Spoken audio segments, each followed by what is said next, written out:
Salut à tous, c'est Ludo. Dans cette vidéo, on va parler de la différence entre la profondeur de champ et le bokeh. C'est parti!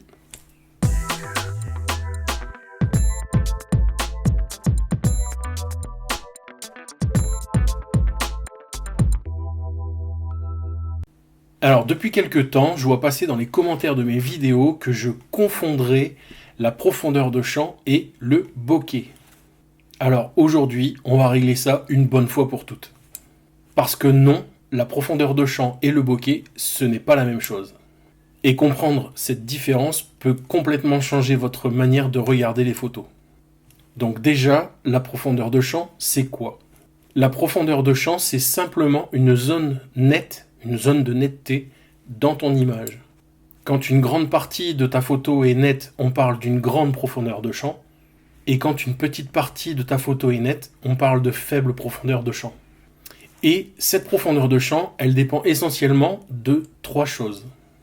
L'ouverture à laquelle tu vas prendre ta photo, la distance avec ton sujet et la focale utilisée. Grande ouverture égale petite profondeur de champ. Grande ouverture égale moins de profondeur de champ. Sujet proche, moins de profondeur de champ. Longue focale, moins de profondeur de champ. Donc non, avoir un arrière-plan flou ne veut pas automatiquement dire qu'on parle de bokeh. Sinon, n'importe quelle webcam avec un filtre flou ferait de l'art. Maintenant, le bokeh, c'est quoi?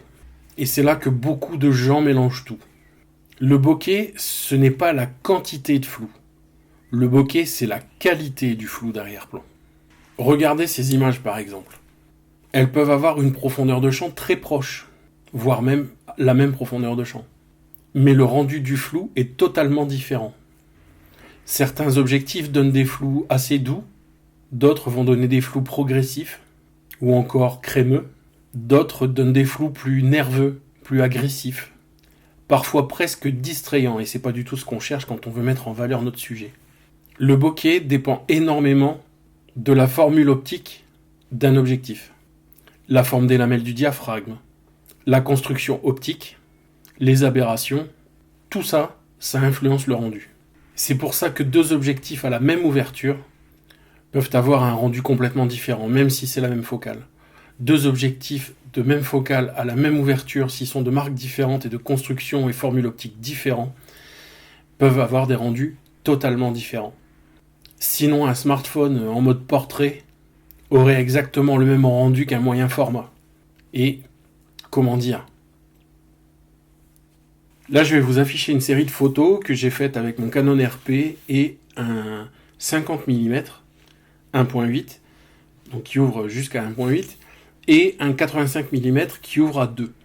Et donc, je vais faire différentes photos à différentes ouvertures, avec le 85, avec le 50, en gardant le même cadrage, et vous verrez les différences de profondeur de champ. Donc, je vous afficherai les ouvertures. Donc, vous verrez qu'à 1.8, j'ai fait des photos d'épingles à linge pour faire quelque chose de simple, que ce soit à portée de tout le monde. Donc j'ai mis 3 épingles à linge, et quand je fais une photo à pleine ouverture, la première épingle à linge, qui est mon sujet, elle est nette, les deux suivantes sont floues, et vous verrez qu'au fur et à mesure qu'on ferme l'ouverture, on gagne en netteté, donc en profondeur de champ.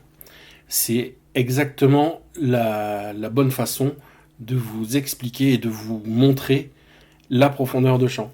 Et donc le bokeh, c'est le flou d'arrière-plan qu'on obtient, qui est plus ou moins joli. Gardez à l'esprit que la profondeur de champ, c'est la quantité de flou, et le bokeh, c'est la qualité du flou. Donc quantité, ça veut dire je veux que mon premier sujet et tout ce qui est derrière sera flou.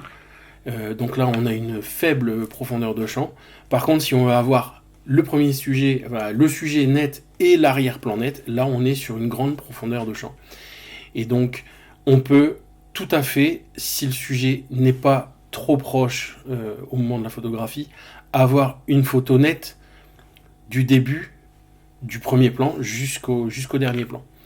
Maintenant, si vous photographiez une personne qui est relativement proche, vous aurez du mal à avoir une photo complètement nette. Mais voilà, donc ça c'est la profondeur de champ. Un moyen de retenir simplement, la profondeur de champ définit combien il y a de netteté. Le bokeh définit comment le flou est rendu. Donc soit il est joli, soit il n'est pas joli, soit il est très joli. Mais voilà, c'est ça le bokeh, c'est la qualité du flou d'arrière-plan. Comprendre ces différences, ça change énormément de choses. Parce qu'en photo, on ne choisit pas seulement une ouverture. On choisit aussi un rendu. C'est en partie pour ça que certains photographes tombent amoureux de tel ou tel objectif. Parce que le rendu du flou d'arrière-plan est particulièrement soyeux, doux, crémeux.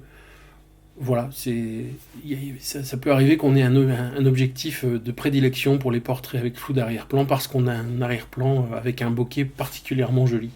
Et quand on tombe amoureux d'un objectif comme ça, c'est pas pour sa fiche technique, mais pour sa signature visuelle. Donc, la prochaine fois que vous voyez du flou dans une image, posez-vous la vraie question. Est-ce qu'on parle de profondeur de champ ou est-ce qu'on parle du rendu du flou? Parce que c'est pas la même chose. Et maintenant, vous ne pourrez plus les confondre. Dites-moi en commentaire quel objectif a le bokeh que vous préférez. Et si cette vidéo vous a appris quelque chose, pensez à vous abonner, ça fait toujours plaisir.